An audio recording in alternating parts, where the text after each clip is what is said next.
Taça malnutrição no tuberculose AS e município Ermera.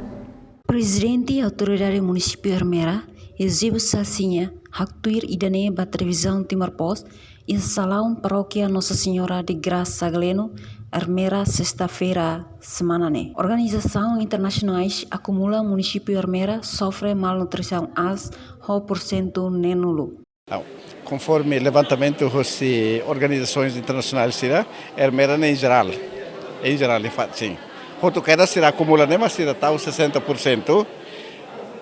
Município de Neve sofre malnutrição, a taxa de asma que Ermera.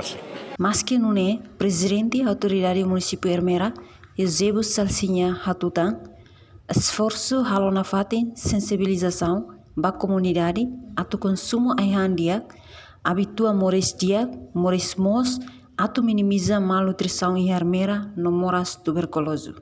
Esforço halona fatin no insato be sensibiliza da comunidade né, atu consome aihan ser neve e a nutrição dia, habitua mores dia, mores mos, no consome de produto local, atu nebe minimiza o impacto da malnutrição em Ermera. Além de né, Padre Vigário Paróquia Nossa Senhora de Lourdes Ermera, Fidelio da Cruz, Hateteng, família ida sidauk ia consciência no salvaguarda ba malnutrição no tuberculoso.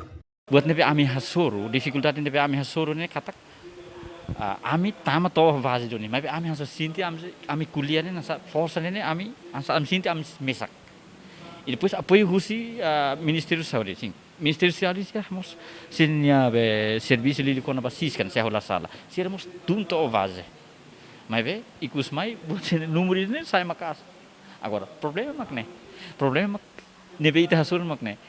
População se dá o que ha consciência nebe mos liliu wensa sira be família ida idak bele salvaguarda se a família lihusi moras nebe agora ita temine lihus tv no malnutrição se família sira ida idak maki ha consciência ona o de salvaguarda se a família quer dizer número de menos.